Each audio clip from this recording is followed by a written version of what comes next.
ئەرگومنتەکانی کۆن بینەرانی بەڕێزەم کاتتان باش شەوتان شاد ومێدەوارم هەمووتان دڵخۆش و لەشساغ و تەندروست بن لە یەکەم بەرنامەی ساڵی نوێ ساڵی 2025 سڵاوتان لێکەم و دووبارە بە دیداری ئەوەی بەڕێز و خۆشەویست شادەبمەوە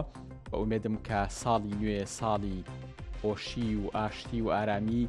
ساڵی فەرحانی و نەمانی ئەو قەیرانانە بێ کە چەندەیەک زیاترە بەرەوکی هەمومانی گرتووە بە ئومێدم هەمووتان ئەم ساڵ بەخۆشی تێپەڕێنن و بەرنامەکەی منیش بتوانێت لە ساڵی نوێە ئیزافەیەک و جۆرێک لە دەوڵەمەندی و لە جۆرێک لە ڕۆشنبیری گشتی و ڕەخنەیی بخاتە سەردیدی ئێوە و منیش دەوڵەمەند بم بە پێڕوانین و هەروەها ڕەخنە و سەرنجەکانی ئێوە. یەکەم بەرنامەی ئەم ساڵمان تایبەت کردووە بە پرسی کورد لە ئەجەندای هێزە ئیسلامیەکانی هەرێمی کوردستانە. دیارە ئەم بابەتە بابەتێکە کە هەر لە دوای ساڵی 1990 و لە یەکەم هەڵبژاردننی ساڵی 1992 پرسێکە کە بەردەوام بە گۆشەنیگای جیاواز بە ئاستی جیاواز بە پرسیاری جیاواز مناقەشە کراوە و هەمیشە نیشانێکی پرسیار لەسەر جدیەتی هێزە ئیسلامیەکانی کوردستان لە پرسەنەتەوەیەکان و پابندبوونیان بەو کێشانەی کە یەخەی کوردی گرتووە لە هەر پارچێکی کوردستان و لە هەر شوێنێکی ئەم دنیاە بێ. ئەم بابەتە بە شێوازە تازەکەی لەو کاتەیە سەری هەڵایەوە کە هەندێک لە هێزە ئیسلامیەکان بۆ نمونە تێڕوانین یاخود ئاراستی یا قوتابخانەی یەک قوتابخانە یەک بنەچیانەیە لەگەڵ بۆ نمونە لەگەڵ هێزێکی ئیسلامی دیکەیە کە ڕەنگە لەگەڵ کووردا لە ملمنابێ لەگەڵ دەوڵەتێکا کە هاوبیرە هێزێکی ئیسلامی سیرەکەین قسە زۆر لەسەرەوە کرێ کە ئەم هاوبیربوونەوەکە کە ئەو دەوڵەتە شتە بەرامبەر بە کوردکە هێزە ئیسلامیەکانی هی کوردستان قسە ناکەن واتە جدیەتی ئەوان ینی میزداقەتی ئەوان لەوەیە دەرەکەوێت کە کاتێک هاوبیرێکی ئەوان ستەم لە کوردەکە ئەمە بە تایبەتیش ئەم گۆشە نیگایە وای کرد کە ئێمە لە زیاد لە شوێنێکەوە ئەم بابەتەمان بۆ گرنگ بێ بۆیە لە شێوە تازەکەیە بەو پرسیارە تازانەی کە ئەم بابەتە هێناوێتە ئاراوە ئێمە بەرنامەکە پێشکەشەکەین ئەویش بە میوانداری دوو ئەزیز و خۆشەویست مامۆسانی بەڕێز مامۆستا بوبەکر هەڵەدین لەگەڵ دکتۆر کامەران بابانزادە یاخوا بەخێر بن مامۆستا پیرۆزبایی ساڵی نوێشتان لێکی بەومێدین ساڵێکی خۆش بێ بۆ هەموو لایەک دکتۆر جان لە جەنابتەوە دەست پێکەم لە پێشکی بەرنامەکە ئاماژم بۆیە کە پرسەکە کۆنێکی تازەیە ینی هەیە بەردەوام ئەم پرسیارە ئەم نیشانی پرسیارە لەسەر هێزە ئیسلامیەکان هەیە وەکو چۆن بدیوەکەی دیکەشە نیشانی پرسیار لەسەر ئەو هێزانێک کە خۆیان بە ئەلمانەزانن هەیە لە مەسەلە بۆ لە مەسەلە ئینسانەکانە بۆ نمونە ینی هینێکێنی ینی ڕەخنە و گلەیەکی زۆر هەیە لە هێزە ئیسلامیەکانە خودلەوانی کە پابندی ئیسلامیان زۆرترە بەوەی کە بۆ نمونە لە قەزی ئینسانەکانی وەکو غەزا وەکو ئەفغانستان وەکو شوێنانی دیکەیە کاتێک کە زوڵم لە مسلمانانەکرێ بۆ نمونە هێزە ئەلمانەکان هیچ دەنگێکیانی ئەوانی ناکەن پێم وابێ ئەم بابەتە هێشتا هەر تازەیە و شانی ئەوەی کە گفتوگۆی لەبارۆکی جارە ئەم بابەت دەستی ئێوە خۆش بێ و لێرەوە دووبارە منش پیرۆزبایی ساڵی نوێ دەکەم ساڵی نوێ بە خێر و خۆشی بێ ئەم پرسەی کە زەنابەت باس لێوە کرد پرسێکی کۆنە نوێیە بەتەکید لەوەتی بزاوی نەتەوایەتی و بزاوی کوردایەتی سەری هەڵداوە لە مێژووی ئێمەدا مەوزوعی پەیوەندی نێوان ئاین و پەیوەندی نێوان پیاوانی ئاینی و پەیوەندی نێوان شێخانی تەریقەت و زانایان لەگەڵ پەیوەندی بزاوی کوردایەتی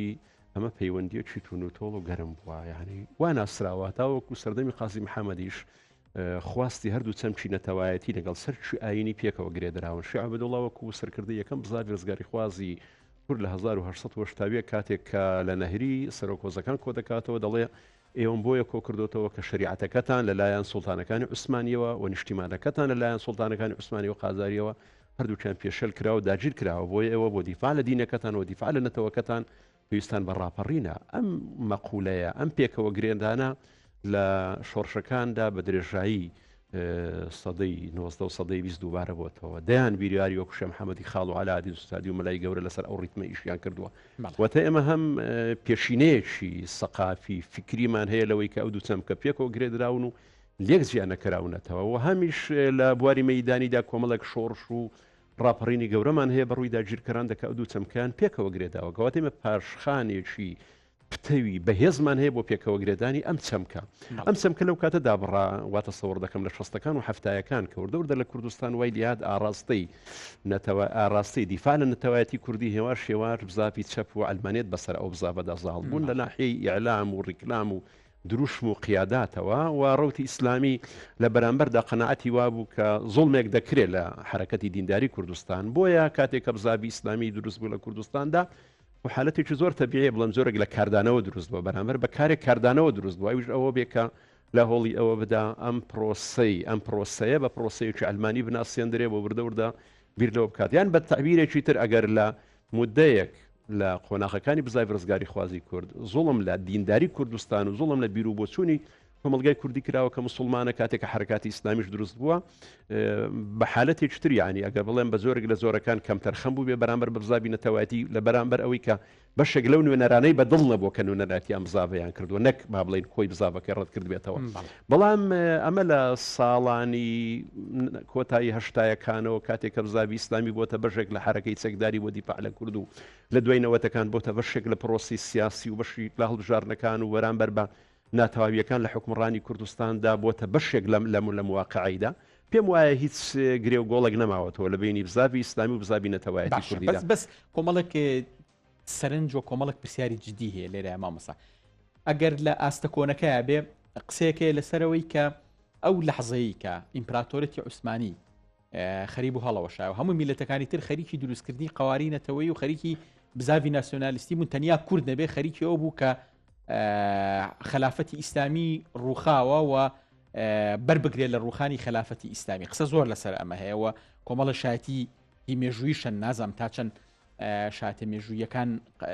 هێنن ینی دروستن یا بەتاو بەڵگەدارنیانە لە مەسلەی ئیسلامیەکانی شاکە کە دێن ینی قسە هەیە لەسەرەوەی بۆ نمونە کاتێک کە لە ئێران یەک شۆڕشی گەورە بە ناوی کوردەوە ژنجیان ئازادی بەرامبەر بە کۆماری ئیسلامی دروستە بێ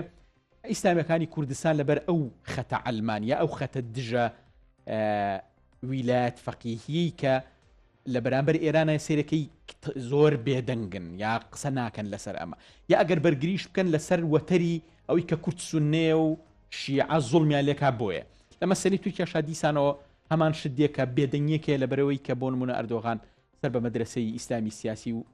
بالئەحرا سەر بە مەدرسەی ئیخوان موسلیمین ئەمانە یعنی تەساؤلی جدین ئیسلامیەکان چۆن جوابی ئەمانەوە من بابەتێک زارش لە NRT بووم لەسەر ئیسلامیەکان و دیموکراسی قسەمان کرد یەکسەر ئەو مەقولەی تۆ هەبوو کە با بڵێن هەندێک نمونەیان دێنایەوە کە ئیسلامیەکان لەگەر دموکراتیەدا زۆر پێکەوە ناگونجێن وتم تۆ ویژدانتان لە هەرێمی کوردستاندا دموکراتیە لەسەر دەستی ئیسلامیەکان لە مەترسیدایە لەسەر دەستی غێریوان بۆ ئەو بابەتە ژوا دەڵێم ینی مۆزوعی پارسەکانی تری کوردستان و بوونی پەیوەندی لەگەڵ یانەوە بوونی هاو ئەهەنجی بۆ لایەنەکانی ترچیان بۆ بەشەکانی تری کوردستان کردوتاوەکو ئیسلامیەکان نیان کردوێ ئیسلامیەکان ئەگەر تێبیرت کرد زارە پێش هەموو شتێک ئیسلامیەکان بەرامبەر بە کوردستانی عێراق بەرامبەر بە کوردستانی تورکیا دایان ویزگەمانەیە کە خاوەنی هەڵوێست بوون و ئەم بابەتی دەوڵەتی عوسمانی و دەوڵەتی ئێرانی ئەم بابەتانە هیچ کاریگەرێتێکی لەسەر دۆخەکەدا نەبووە ئەگەر تێبینیت کردوێ بەڵام لەگەڵ ئەوەشدا کە ئەمڕۆ ئێمە لە سیستەمێکی حکومڕانی هەرێمی کوردستاندا دەرژێنین لە ئاستی حکوومەتە لە ئاستی کۆی قیادەی کوردیدا ئەگەر سەیری موقیفەکان کە موقیفەکان زۆر شتێکی خراپ بوو ئەگەر بێت و بۆ ڕوانگەیەوە بڕۆی پێ دوابی بێداخوا کۆماری ئیسلامی ئێران بۆی کە دەوڵەتەکە ناوی ئیسلامیەوە لەسەر ئەو ئەساسا ئەحزاب ئیسلامیەکان بێدەنجیان هەڵبژارد بێ زار بێدەنجیان هەڵدەبژاردووە پێم وایە ئەو زۆرە تەحلیل و ئەم زۆرە بیرکردنەوەە بە هیچ شێوەیەک بۆ ئاڕاستەیەدانیا و هیچ شێوەیەک ئەم زۆرە تەحلیلە ئەم زۆر لێکدانەوە بۆ مۆزوع ناکرێواتە دەوافعەکە دەوافعێکی ئایدۆلۆژی نیە لەوانەیە ئیسلامیەکانیش زۆر بەرچاوڕوون نەبوون لە مزاڤەیە و زۆر با بڵێن ئەوە نەبوون وەڵام لە هەمان کاتدا لێرە و لەوێ پشتیوانی گەورە لە مزافە کراوە پشتیوانی گەورە لە کوردستانی تورکیا کراوە لە ڕۆژئاوا کراوە بۆ ئەندازەیە نییە کە ئێوە باسی لێوە دەکەن لەوانەیە بەس هەندێک قسە هەیە لەسەرەوەی کە لە ئاستی قیادات و لە ئاستی هەندێک لە سەرکردەکان ڕەنگە ئەم هاوسۆزەوەی بەس قاعیدەی ئیسلامی ینی بۆ نمونە سەر لە دۆخی سووریا ئەوەندەی قاعیدەی ئیسلامیەکان ئەوەندەی چەپڵە بۆ جۆلانی لێن و دڵیان بە ئەحمەد شەرع خۆشە و پێی ئەگەشێنەوە ئەوەنە دڵیان بە کوردی ڕۆژئاوا ناکرێتەوە ئەسڵن زۆر ینی هین نین ینی زۆر دژن ئەنتین وەک لەوەی کاوسین لە ساڵانی ڕابردوودا 2000 سەردانم کراوە لەسەرەوەی کە لێدوانەکانم بەرامبەر بە تۆپبارانەکانی کاتی خۆی ئێران بۆ حدودی هەرێمی کوردستان و حدودی قەندیل شتێک با بڵێن ئەمە تۆپبارانکردنێکی زاڵمانە بووە و بەنسبەت تورکیا بەنسبەت ئەردۆغان چەندین زار لێدوانم لە ساڵی چەندی بەشداری ژمارێک لە کۆنگرەکانی کۆنگرەی نەتەوەیم کردو کە بەخۆ دەزانی بەشێکی زۆری کوردستانی پارچەکانی تورکیا بە تایبەتی کوردستانی باکوور بەسەریدا زاڵ بووە و لە 2017 بەشداری متەمەرێکی با بڵێن ڕێکخراوەکانم کردو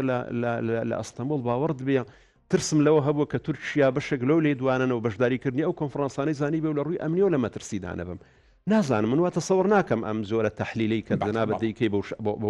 ئەوانەی تەحلیلی من نییە ئەوانە پرسیارێکە کە لە دەرەوەی سوشیال میدیایە بەڵام لە هەمان کاتێکدا سوشیال میدیا لە ڕاستیا پرسیاری کۆمەڵی خەڵکی هی ڕۆشنبیر و هینە و ینی بە بەڵگەداریشتی کۆمەڵێک بەڵگە هێنە دەرەوە لە لەگەڵ هەڵبژارنەوەی ئەردۆغانی ئەگەر دووبارە سەیری پیجەکە بکە ئێستاشماوە و کاتێک گوتم خۆزگەم دەخواست ئەردۆغان دەربارەی قزەی کوردی مەوقیفی 1 2 3 4 ئەوها بووایە بۆی لە سەرکەوتنیدا لەبەرەوەی باگراوندێکی دینی هەیە ئێمە تووشی حرازی و شەرمەزاری نەبووین و پێشمەوە بۆ ئەمە بەشێکی زۆری لە ڕۆشنبیرانی ناو چوارچێوەی پاشخان ئیسلامی بۆ ئاڕاستەی قسەیان کردووە دەست خۆش مامۆستاگیان زۆر هایتەوە بچمە لای دکتۆر جان زۆر سپاس بۆ تۆ دێمە لای مامۆستا بۆ کرد ینی طبعا ئەمە ینی تەحلیلە نەک زانیاری بەس بۆنی ئەوە کرێت ئیسلامیەکانی هەرێمی کوردستان بە قاعیدە و بە قەواعیدەوە بە مەرج لەگەڵ قەزەی کوردین لە پارچەکانی دیکەیە بۆ نمونە پەکەکە لەگەڵ کوردانی ڕۆژئاوا لەبەرەوەی خەتێکی تۆزی عەلەوی و ئێزدی و ئەمانە زاڵە بەسەریانە تێرەکە ینی یەگرتو و بزوتنەوە ینی کۆمەڵی ئیسلامی تا ئەندازێکی زۆر حەزیان لەمە نییە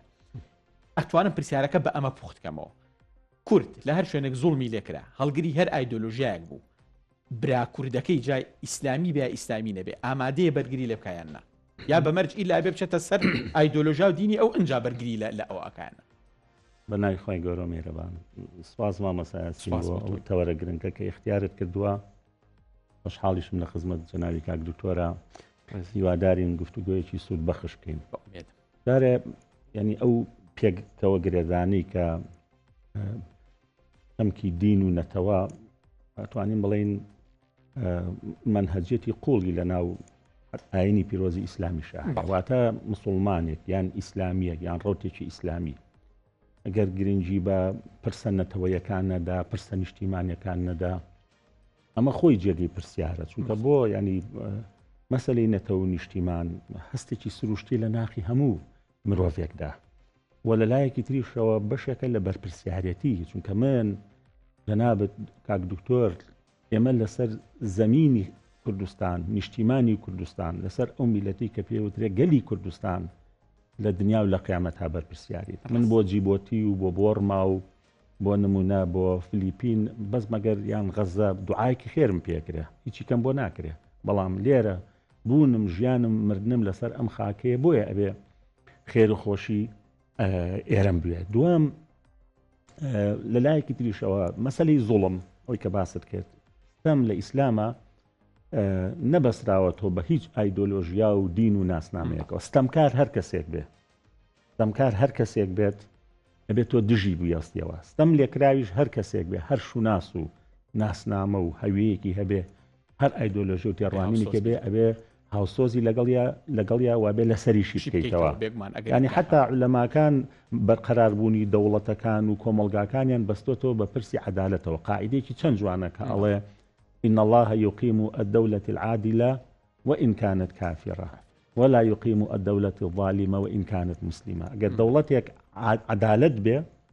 السروري ياسا ودار فروری تا ڕادێک توانین بڵێن وڵاتانی ئەوروپای ئێستا بەرقەرارە بێت سەقامگیری و ئاسایشی تیا بێ وڵاتێکیش هەرچەندە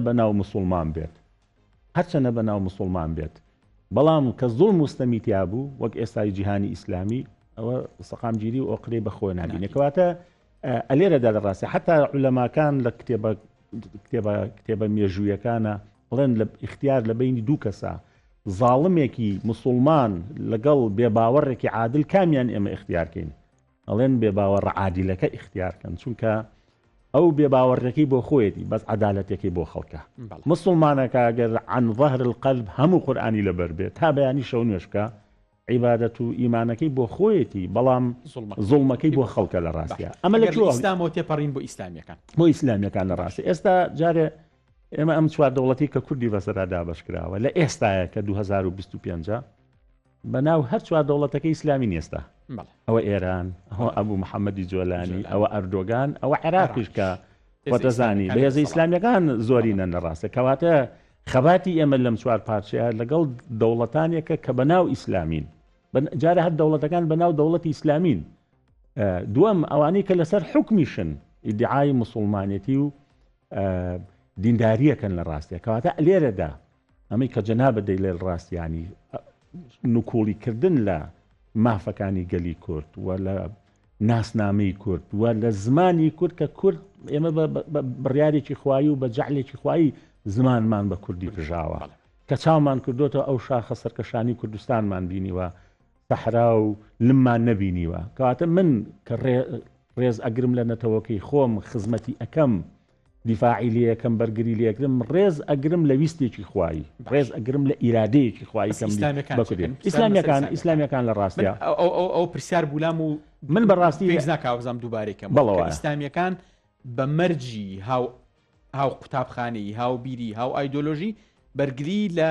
کوردێک یا لە هەر کەسێکی دیکە بەڵام ئەگەروانە بێ نایکەن من پێم وانە ئەوە ینی ئەو ئیسلامیەکان جارە ئەگەر ئێمە سەیریان کەین لە ڕاستیانی ئەوە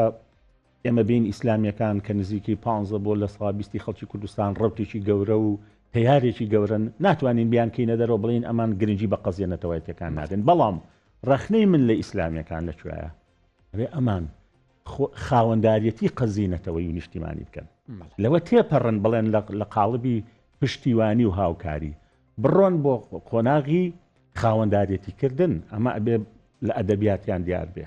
لە گوتاری میدیاییان دیار بێ لە کۆڕ و کۆنفرانسەکانیان دیار بێ لە دیبلۆماسیەت و علاقاتی دەرەوەیان دیار بێ ئەبێ بەرگریکارێکی سەرسەختتر بن بۆ لەبەر چی لەبەرەوەی زۆرینەی ئەم میلەتە لە هەر چوار پارچە موسڵمانە لە ڕاستیە دووەم ئەوەی کە کاک دکتۆر فەرمی لە ڕاستەیە ئێمە خەلفیەتێک و پێشینەیەکیشمان هەیە لە ڕاستێکە سەرجەم شۆڕش و بزافە ڕزگاری خوازەکانی گەلی کورد کە باوکی ڕۆحی ناسیۆنالیزم و نەتەوایەتی کوردی کە شێخ عوبەیدوڵڵای ناریە لێەوە هەمووی تەماشاکەین پیاوانی ئاینی و شێخانی تەریقەت و عاریفە گەورەکان لە پشتیەوە بوون لە ڕاستی ئەم دابڕانە لەم 7 ساڵەیە ڕوویدا و ئیسلامیەکان کەم تەرخەمن لە چیا کە ئەبێ خاوەنداریەتی بکەن ئەگینا وەکو ئەوەی کە مەسەنن بۆ نمونە تێڕوانینەکە لە چوە دروست بووە لە دوای ڕاپەڕین بەداخەوە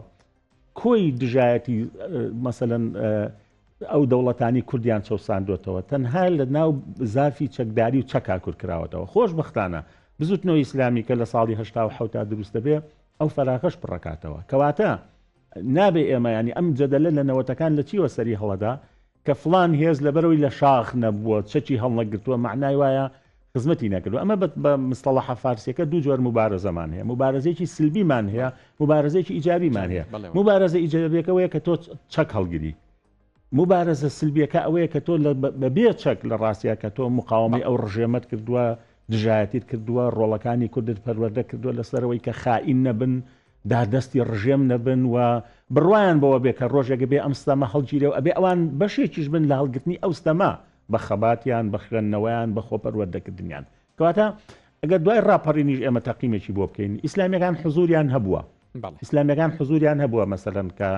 هەر لە بەشداریکردن لە پرۆسەی سیاسی بەشداریکردن لە ڕاپەڕین چوەک هێز چوەک تاک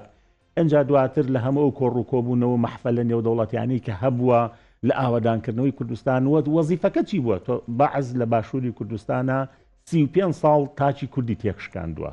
تۆ دەی کە دیراسی ئەماکەی ئەڵێ با لە ئاوادانکردنەوە دەست پێ بکەم با لە پەروەردەکردنی تاچی کوردیەوە دەست پێ بکەم با بێم بەشداری پرۆسەی سیاسی و پێکهێنانی حکوومەت و پەرلەمان بکەم لە 92 ئەمانە هەمووی پێوترێ بەشێک لە گرنگیدان بە قەزێنەتەوەکە بەڵام ئیسلامیەکان لەمایە شەرمنن کە گوتارەکەیان نەگواستۆتەوە بۆ جێگرە و بەدیلبوون کە ئەبێ ئەمان ئاڵا هەڵگرت بن بە تایبەتی لە دوای شکستی ئەو تیارە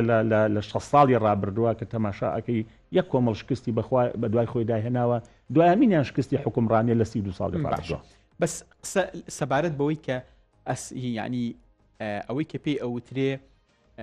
ئەولەویەتی ئیسلامیەکان ینی ئەولەویەتی ئیسلامیەکان هەمیشە ڕخنەیەکە لەسەرەوەی کە عەقیدە سونیە ئیسلامیەکەی پێش ئەخات لە حکومدانە ینی ئیکا بە محوەری بڕیاردان بۆ نمونێگە هێندرێتەوە ینی ئەوەی یەکێک لەو نەقدانە ئەوەی کە ئیسلامیەکان بۆ غەزە ئەیان کرد بۆ لوبنانی ناکەن لە کاتێکە ئیسرائیل ئەوەی کە بە غەزەی کرد بە لوبنانیشی کرد بۆ نمونە بە سەرکردەکانی وەکو سنوار و هەنیاڵن شەهید بوو بەڵام بە حەسەن نەسڕڵا ناڵێن ئەڵەن کوژرا بۆ نمونە ینی تیرۆر کرا چوزانم ینی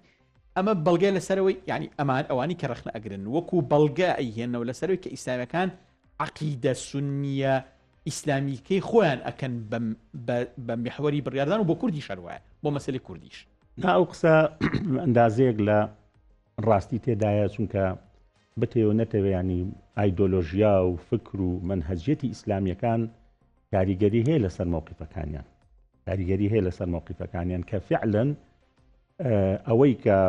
بۆ غەزە ئەیکەی ئەبێ بۆ لوبنانیش بیکەی و ئەبێ بۆ ڕۆژئاوای کوردستانیش بیکەی ئەبێ بۆ باکووری کوردستانی بیکەی ئەمەی کە جەنابە دەی فەرمووی لە ڕاستیە ئەبێ ببێ بە خەمی سەرەکی ببێ بە ئەولەویەت لە وەکاری لە پێشینەی ئیسلامیەکان کە لەسەر ئاستی هەر چوار پارچەی کوردستان ئەبێ ئەمان پێشڕەوی خەباتی سەرخستنی بزافی ڕزگاری خوازی کورد و هەڵگرتنی ئەو ستەنەمەتەوە بن کە لەسەر کورد هەیە بەڵام جاری وا هەیە لە ڕاستە مێژووی هەندێک لە ئیسلامیەکانی زۆر بیر نەچێت مامەسایەسینیانی هەندێکیان وەکو جەماعە هاتون لە جەماعەوە بوون بە لە جەماعی دەعەوە بوون بە حیزبی سیاسی بۆ ئێمە کاریگەری هەر ماوە بە فۆرمی غەربی بە مانای حیزبی سیاسی غەربی هێشتا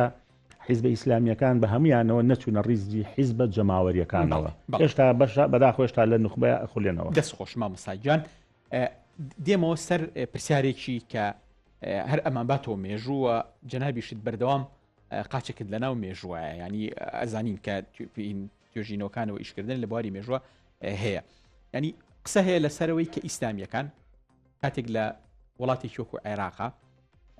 کە دەزێنە ئیشکردن لەبەرەوەی کە حکوومەتی مەرکەز عیلمانی ئیشتراکیە دێت بۆ دوای ڕاپەڕین لە دوای ڕاپەڕینیش کە بەرامبەر بە عێراق ئەوەستن لە منتەڵەقی کوردبوون و زوڵمکردن لە کوردبوون ناوەستن بەڵکو لە منتەڵەقیەوەی کە دەسەڵاتێکی شیعی کە لە ڕووی مەسەبی و لەم هێزانە جیاوازە لە دەسەڵاتە بەڵام ئەگەر لە حاڵەتێک لە حاڵەتەکانە بۆ نمونە هێزێکی باگراوند ئیسلامی هی سونی لە بەغا هەبێ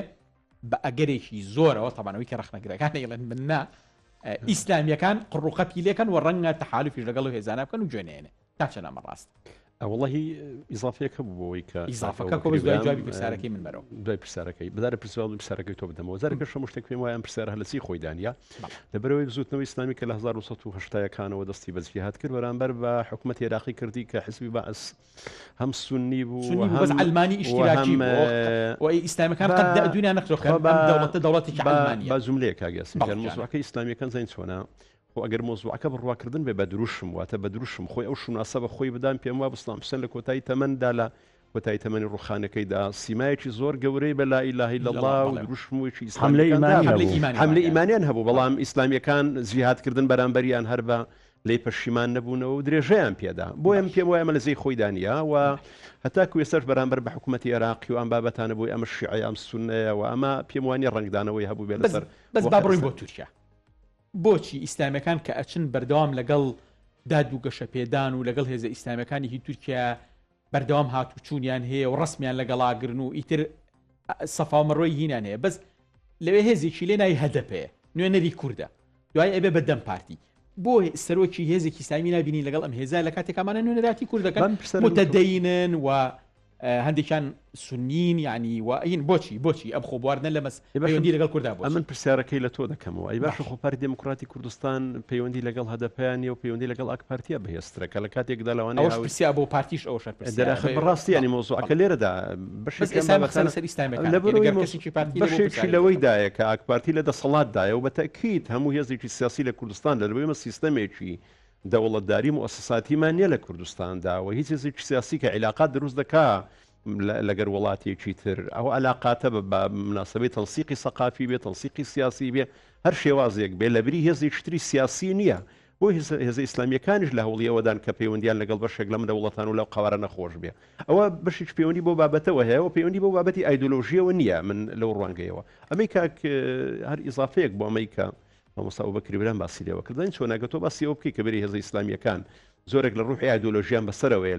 لە بەستانی پەیوەندیەکانیان بۆ پرسیارەکە لە تۆ دەکەم ینی ئەم ڕوح ئایدۆلۆژیە لە پەیوەندی بینی پەکەکە و رووسیا پەیوەندی بینی پەکەکە و کۆمەڵێک دنیای دەرەوەدا هەمان ڕەنجی نەداوەتەوە و باگراوند ئایدۆلۆژیەکە خۆی زۆر هەستی پێ ناکەم پەکەکە ئێستا بۆ نمونەی ئەپەگەل لە کوردستانی ڕۆژئاوا لەگەڵ ئەمریکەکانە مامەڵاکە لە کاتێکا باگراوندەکەی چەپە و ڕەنگە ڕسمێکی ماکسیشی لە ژوورەکە وەسرای بەس هیچ نەسمەناوەکاریانەوە کەم بۆ خۆم سەرنجم لەسەر ئەم شێوە پەیوەندیانە هەیە بەڵام مەتاکو ئێستا ئەمما گراوندە چەپە بە پەکەکەەوە دیار نییە و هەبیرش لەوە ناکاتەوە کە پەیوەندی لەگەڵ دەین چۆنە بە من باورتر بڕۆینەوە بە من واقعیتر قسە بکەین پەیوەندی ئایدۆلۆژی ئەم حیزبانەی کە ئایدۆلۆژی بوون ئەم حیزبانەی کە ئایدۆلۆژی بوو لە هەرێمی کوردستاندا نەک لە ئێستاوە لە شەستەکانەوە لە هەوڵی ئەوەیانداوە هاوسۆز بن لەگەڵ ئایدۆلۆژیەکانی دنیای دەرەوەی خۆیانەوە دەیان ناوی کاسترۆ و گیڤارە لە ناو گەنجەکانی ئێمەدایە کە ئێستا گەورەبوونی ئەو قۆناقەیە کە زۆرێک لە هاوسۆزی ئایدۆلۆژی هەبووە لەگەر ئەو وڵاتانی کە تێیدا ئەمانە ڕەمزی حركاتی چەپ بوومان هینی حرەکەی چەپکەمی بە مەسلەی ناسیۆنالیزم و هەستی نەتەوەی نەکردووە ینی ئەوەی ڕەنگە ئیسلامەکان کەمتریان کردوێت لە چاو چەپەکانەوەی کە هەتاوەکو کۆمەڵک مەفاهیمی زۆر ڕاستکرایە لەسەری چەپەکان لەسەر کورد دروستە بەتون منە لە قەزەی وەکو سەلاحەدین ئەوی باسەکردێکی وا گەورە چەپەکان بەشێکی ناشرینکردنی لە بەرچاوی کورد چەپەکان بوو لە کاتێکا فیگەرێک و پاڵەوانێکی گەورەی کوردە لە تاریخا مەبەستمەوەیە کە ئێمە قسە لەسەر ئیسلامەکانەکە بەس ئیسلامەکان بتێونێتەوەی لەمڕۆ جۆرێک لە کەم تەرخەمی و جۆرێک لە ساردیان تایە نازانم ئینکاری ئەو ئەکرێیاننا وەڵام من نەکە ئینکاریەوە دەکەم من دەڵێم لەوانەیە ینی هەموو حیزبێک کە هاوسۆزی ئایدۆلۆژیەکەی خۆیەتی ئینجاوا گەربێت و بەعی بەیان ئەمە لە تاریخی ئێمەدا هەیە بەڵام با من بە شتێکت پێ بڵێم لەبەر ئەوەی لە ساڵانی هەشتایەکانی شەوە ئەوەی کە سەقافەت و فکری ئیسلامیەکانی لەسەر پەروەردە بووە بەتەکیت بە شکل و کتێب و سەرچاوانە بووە کە دەرەوەی کوردستان و تەرجەمەی زمانی کوردی کراون یاخود سەقافەتی ئێمە لە هەرێمی کوردستان و کوڕەوتی ئیسلامی بەشێکە لەو کتێبانی کارۆتە کتێبخانەکان و عالەمی دەرەوەی ئێمەش بووە بەڵام تۆ ئەگەدار بە ڕۆژ بە ڕۆژ سەحوی ئیسلامی لە کوردستان و ڕۆتی ئیسلامی لە کوردستان بەرەو خۆماڵی بوون دەڕوە ڕۆژ بە ڕۆژ بریار و نووسەری خۆماڵی کتێبخانە کوردیەکان پڕ دەکاتەوە ڕۆژ بە ڕۆژ حرکاتی ئیسلامی لەگەڵ پرسەنەتەوەی و لەگەڵ شەشەنەتەوەیەتەکان و لەگەڵ مۆزوعی گەندەڵی و حکومڕەنەتی دەندروست وردە ئاوێتە دەبێت ڕۆژ بە ڕۆژ بەشێک لە بەشداری لەکرد لە خۆپیشاندانەکان و ژیانی خەڵک ئیسلامیەکان واتە بەدیوێک کە ئیسلامیەکان لە کوردستاندا ئێستا وردە خەریکە دەبنەوە بەشێک لە فەزای گشتی کۆمەڵگای ئێمە بۆ ئەو داواکارێنی کە هەیەی بۆ ئێستا ڕۆژانە داواکاری لە کەناڵەکانی ڕاگەیاندن و لە لێدوان و لە تەسریحات و لە داعی و لە مەلا و لە هەموو ئەوانەوە زۆر مەلا محاسبە نەکرد لەسەرەوەی کە لەسەر ژیانی خەڵک بە جواب دێ لەسەرەوەی کە داکۆچی دەکات لەسەرەوەی کە بە خاڵێکی زۆر گەنگەماڵ نەقدانش کە لەسەر ئیسلامی کورتێ ئەوەیە کە مەرجعەکانیان بە تایبەتی مەرجعە عقائیدی و شەریعی و ئەوەی کە ڕەبتی بە شەریعە و ئەوانەوە هەیە مەرجعن لە دەرەوە بۆ منە لە میسرا لە سعودیە یا لە شوێنەکانی دیکەی کەنداوی بڵین خەلیجی عەربی ئەوانەوە تا چەند لەم ڕووەوە لە ڕووی ئەوە کە بە تایبەتی خۆش دەزانی ینی مەدرسەی فقهی کوردی و علامە گەورەکانی کورد کەم نین ینی یەکێک لە نەقدەکان ئەوەیە کە ئەوەی ئەم هێزانی بەدەرەوە بەستۆتەوە و وای لێکردوون وەلایان زیاتر بۆ دۆ بێ مەرجعە عقائیدی و فقهی و شەریعیەکانیانە و ئەوەی کە ئێسام قسەی جەنابتەیەکەی بە نوعێک لە نوعەکان ئەم هێزانە دێنەوە بۆ ناوخۆمان ئەم نازام ئەوە تا چەند ئەوە بۆ ڕوونترکەمەوە یعنی ئیلتیزام یاخود نزیکی لە مەراجعی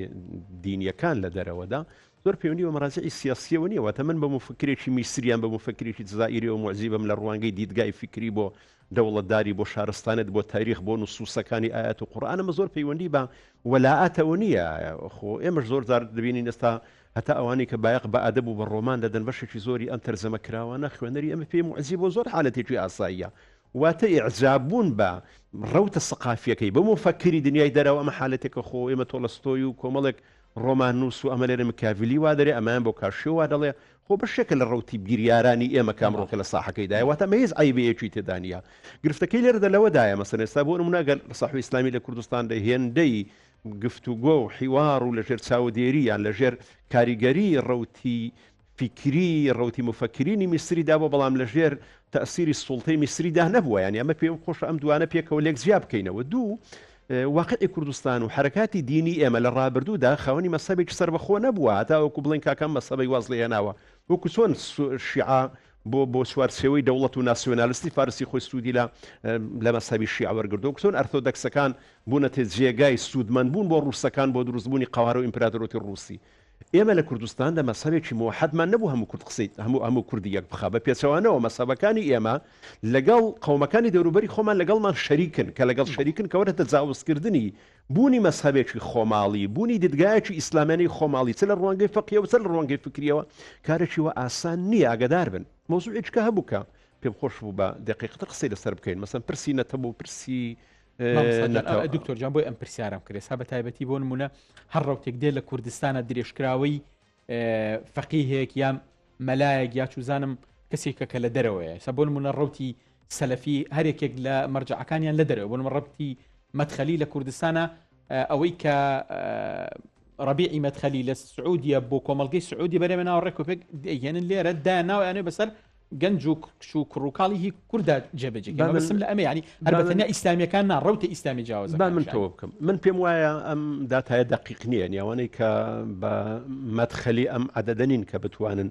نوێنەرایەتی کۆی ڕەوتی ئیسلامی بکەنەوە ئەمە قەزیەکە قەزیەکتر لەوەدا ئاگاداری ئەوەی بەیانی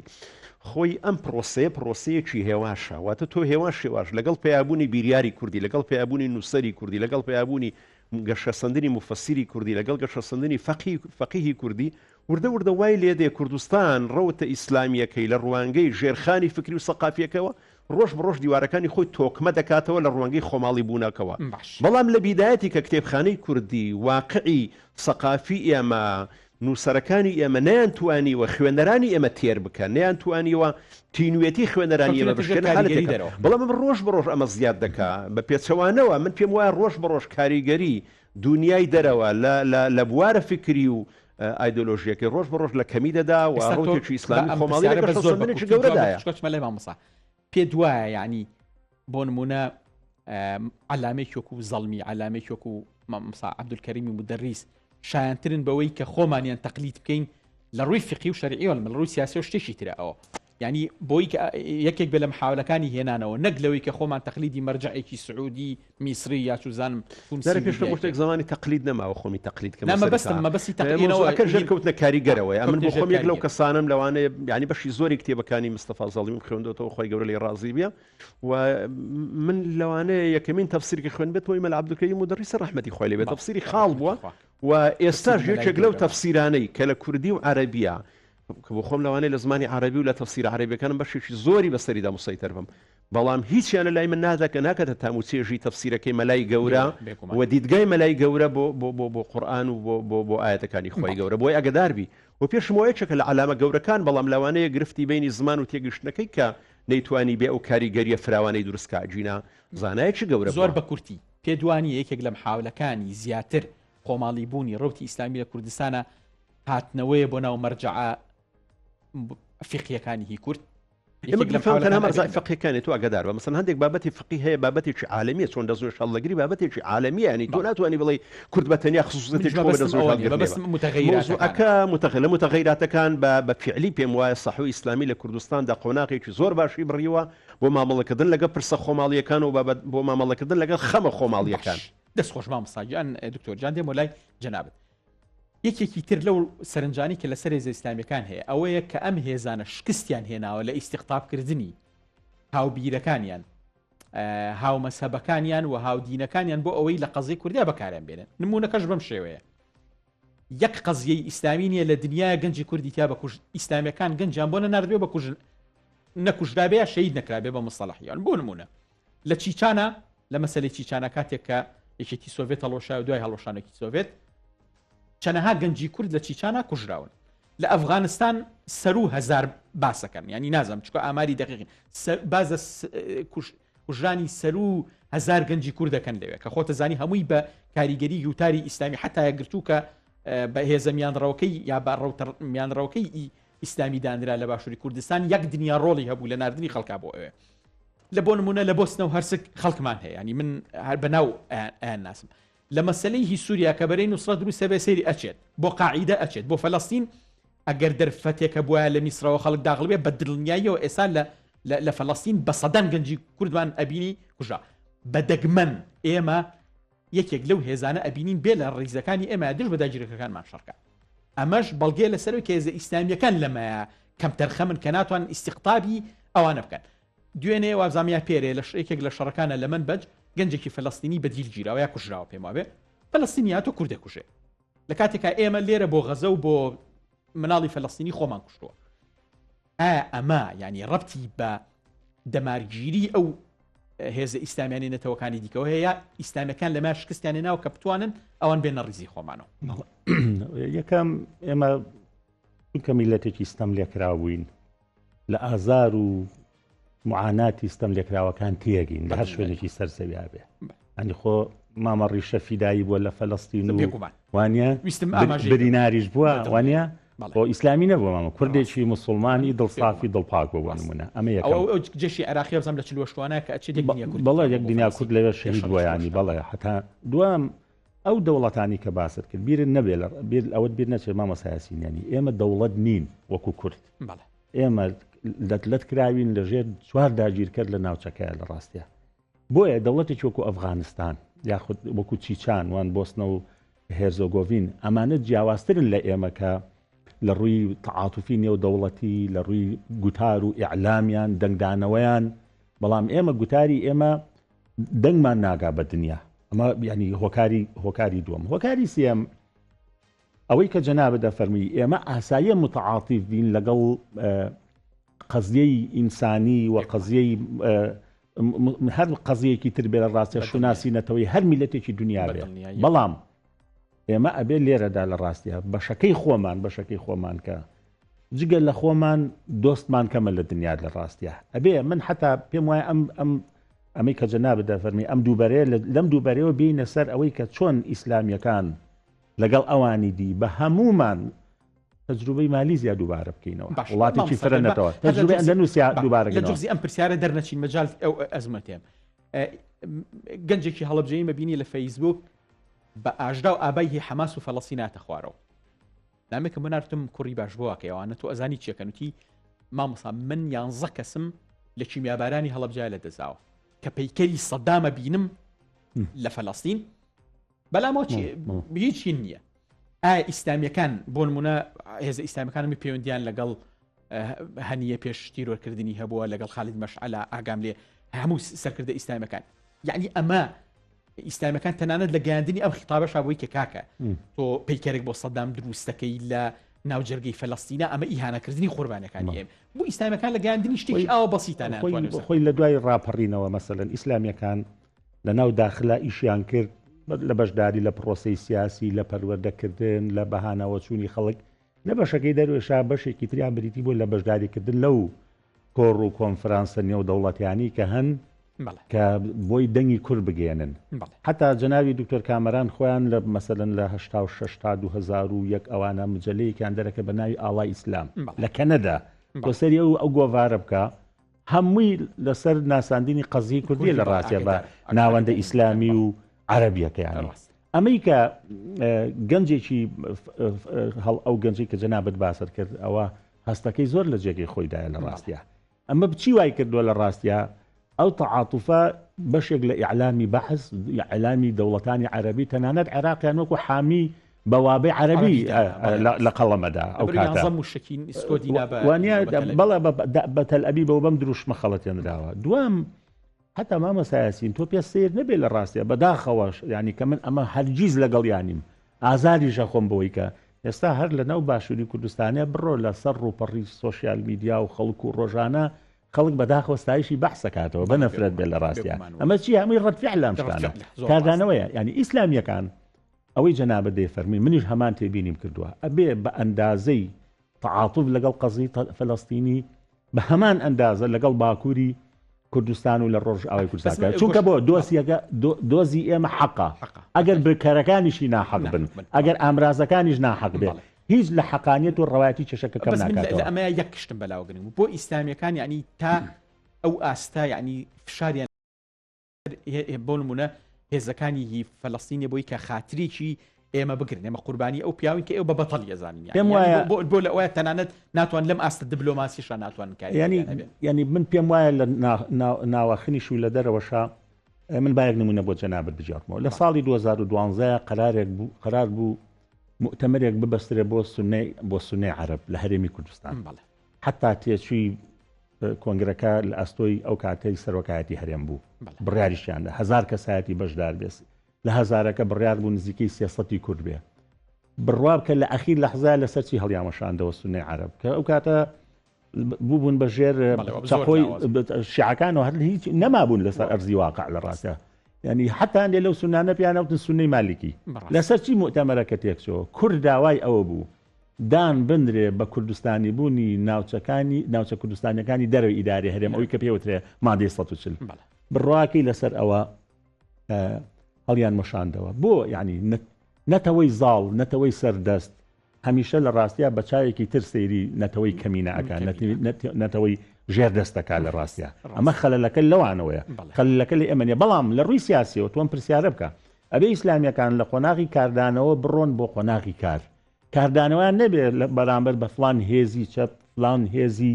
علمانی لە پارچەیەک لە پارچەکانی تری کوردستانە بە پێچەوانەوە ئەبێ علمانی و چەپەکانیش هەنگایەک بێنە پێشەوە لە ئیسلامیەکان ئەبێ ئەوانیش بێنە پێشەوە ئەم حیوارە بۆی کە دروست بێ لە ناوخۆی خۆمانە خاڵی دووەمیانی ئەگەر ئیسلامیەکان دروستکردنی ئەو دیوارە بۆی کە بۆ نمونە هێزێکی کوردی ڕۆژئاوا بۆ نمونە چەپن ینی من لەو فترێ پێشوا یەک دنیا ڤیدۆ و فۆتۆی شەڕوانەکان بینی هەمویان نوێژەکان و دەستی ژەگرینیانیەوەێ بڵێ شیاونیانی ئەوەی کە کەمینەیەکی چەرکەس یا ئSD یا بۆ نمونە هەر نەتەوەیکی دیکە ئەپارێزن ینی مانای ئەوە نیە کە خۆیان لەگەڵ ئەمەیان بۆچی ئەبێ ئەمە ینی پێدوانیە بۆ نمونە ڕاگەاندنی هی تورکیا ئەکەپە زۆر کاریگەری لەسەر ئیسلامەکان هەیە و لە ئێمە لە ئیسلامەکانی ئێمە لە چاوی ئەوانەوە تەماشای هێزە کوردیەکانە مامەساسین دەوڵەتانی دراوسێ ئەو دەوڵەتانی کوردیان بەسەرا دابەش کراوە ئەمە تەحلیل نییە ئەمە زانیاریە بە موئەسسەسات بە دەستگای استراتیجی گەورە نیشەکەن لەسەر ئەوەی کە پێوترێ نەفرەتکردن لە خودت نەفرەتکردن لە کوردبوون نەفرەتکردن لە شۆڕشەکان نەفرەتکردن لە شۆڕش تەنانەت خەڵک وای لێ دێ پەشیماناڵێ لە ڕاپەڕین ئەمە پێدوانە بێ لە ڕاستیە تەنها بەشێکی ڕەتفعلی دەسەڵاتی کوردێ بەشێکی بەڵام بە منەظەمیش لەسەرەماکرێ بۆی کە تاچی کورد هەمیشە تاکێکی سلبی بێ تاکێکی پاسیو بێ ئەلێرەوە ئیسلامیەکان ئەم پرسیارە بۆیە ئێمە ئەم ڕەخەمان لیان هەیە لەبەرچی تۆ سەیری سەنگی سیاسی ئیسلامیەکان کە لە باشووری کوردستانە بۆ کەمینن بۆ لە باشترین حاڵەتە لە کاتێکە دەستیان نییە لە گەندەڵیا لە کاتێکە پەلچێشی داگیرکەرانی کوردستانیان نەکە خاچیان بەدەستەوە نەداوە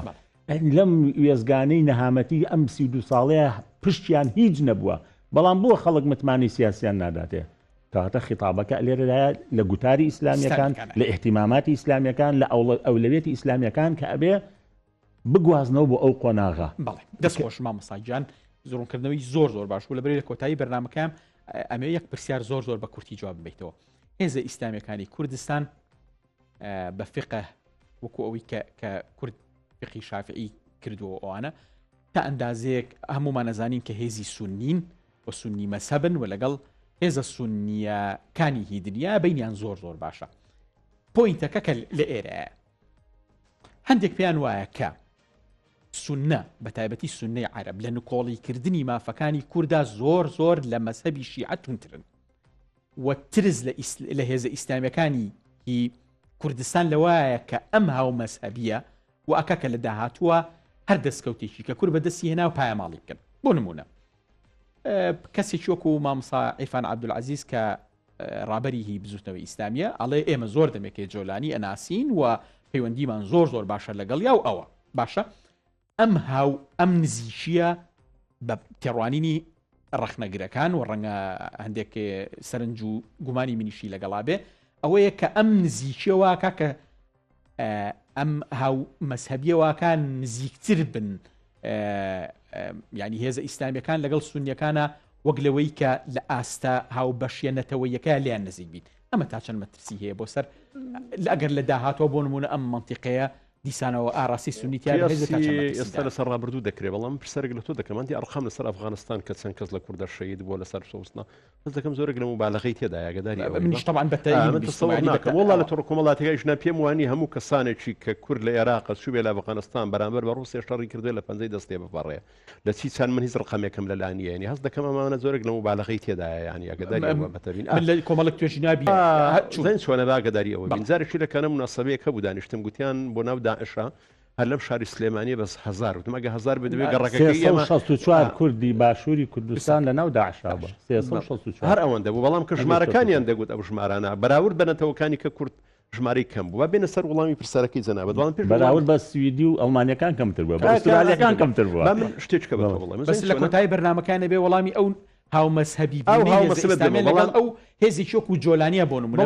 بۆ سەری با بە سەرنجێکی دوو سەرنجی بچووکە دەمێت کە زەرور زۆر بە کوردی چکە لە زۆر بە کوردی یەکەمینیان لە ساڵی 1995 بووە گەلە بیرم بێ باوکم تا ڕادەی ناسیۆنالیزم کورد بوو زارێکی گوتی من ڕۆژنامە و گۆڤار و بڵاوکراوی ئێوە ئیسلامی دەخوێنمەوە هێندەی لە خەمی بۆستنەوە هەرسک و دەزائیر و فەلەستیندان بەڵام لەسەر کووردا قسە ناکەنەوە کورد بە ئەزدەری دەکا قسەکەی ڕاست بوو بەڕاستی بەڵام لە ساڵانی 2009 ئەوانە کە دێ سەر بڵاوکراوە ئیسلامیەکان بەشی زۆری ڕیپۆرتاج و نووسین و ئیعلامیان لەسەر مەشاکیلەکانی میلەتی خۆیەتی واتە وردە ئەمە قۆناغی بڕیوە بۆیە هەندێک شتێ تاریخە دەبێت تەجاوزی بکەین مۆزوعی ئێستا باسی داهاتووەکەم باسی داهاتووی کە سەنە باستکراوەی جۆلانی لە پێش ڕوخانی سەدام حوسێن بەهۆی ئەم بەریەکەوتنانە کە لێرە لە بینی ئیسلامیەکان و هێزەکانی یەکێتی و پارتی و ئەلمانیەکان دروست بوو هاوسۆزێکی زۆر گەورە هەبوو ئەگەر بێت و سەدام حوسێن بڕوخێ ئەم لایەنە ئیسلامیانە پەیوەندیەکانی لەگەڵ لایەنە سونیەکانی وەسەد و بەغدایە پتەوە بکەنەوە بە تاکید ینی کۆمەڵی وەفد لە بەغدایە بایەخێکی زۆر درا من لەسەر ئاستی کۆمەڵی شوێگرتو هەوڵێکی زۆر درا ئەو مەدەی کە هەیە و پەیوەندە دروستکەن بەڵام کاتێک کە سەیریان کرد تێڕوانینیان بەرامبەر بە قەزەی کوردی هەموو تێڕوانینی باسیەوە سەیریان کرد ناتوانن ببن هاوپەیمانەتی بە لەسەر خەمەکان ئیسلامیەکانی کوردستان لەگەڵ ڕۆتە سونیەکان 2000 ئەو پەیوەندیانە هێندە کاڵبەوە هێندە کاڵبەوە بێچەوەنەوە پەیوەندی یەکێتی و پارتی هێزەکانی تر گەرم گوڕتر بوو لەگەڵ هێزە سونیەکانی ئاسیەراق نەک هێزە ئیسلامیەکان کەواتە تەسەوەرکە هێماشن لە کەواتە ئەمە شتێکی زۆر پێشکەوتووە کە من ئەمڕۆ کە دەبینم هێزێکی ئیسلامی تۆ ئەگەر ئاخر نووسینی من لە فەیزەکە لەسەر گۆڕانکاریەکانی سووریا بخوێنیەوە پێم وایە بەرچاوڕوونیشی باشتر بۆ دروست دەبێت هەموو هێزێکی ئیسلامی یان هێزێکی سیاسی تر کە ئومێد لەسەر هاوسۆزیەک هەڵدەچنێ بەڵام لەوانەیە زەمن جوایی بداتەوە کەوانە بێ من پێم وایە ئەم ئومێدەی کە وەکو هاوسونی بوون لەگەڵ هەندێک هاوسۆزی ئێمە دەری دەبڕن لەگەڵ لەسەر ئەحمەد شەرا لەوانەیە پاشی 6 مانجیکە ئەم بۆ چوونە بگۆڕێ کەواتە ئێمە دەبێت ئەو بابەتانە بۆ زەمن لێ بگەڕێنێک لە ئێستا وەکو تێڕوانینێکی هەرگومان و خشی بکەین ئاچووکە ئێمە لە ڕابردوودا ئەزمونمانێ لە دوای ڕوخانی سەدام حوسێنی هەمان هاوسۆزی هەبوو بۆ هێزە سونیەکانی وەسەط و عێراق بەڵام 2000 پەیوەندی دروست نەبوو پێچەوانەوە پێمان وا بوو ئومێد نین ئەو ئومێدەی کە هەبوو ئومێرە دەرنەچوو دوورنی ئەمە چەند مانجێچکە هەمان سارەنووسی هەبێ زۆر سپاسانەکە میوانە ئەزیزەکانم دکتۆر کامەران بابانزادە کە مامۆسای زانکۆ و سپۆڕە هەروەها مامۆسا ئەبوبەکر هەڵەزمی کە چاودێری سیاسی ڕواسیە پەرلەمانتاریی پێشووی پەرلەمانی کوردستانە بینەرانی ئەزیز و خۆشەویست سوپاسی هەرە گەرم و پێزانینی هەرە گەورەش بۆ ئێوە کە تام کاتە لەگەڵمانە بوون شەوتان بەخێر لە ئەمانی خۆیان بنخوای گەورە هەموو لایەک ساغ و تەندروست کا و دووبارەش سپاس بۆ ئێوە مامۆسانی بەڕاستی هیوادارمە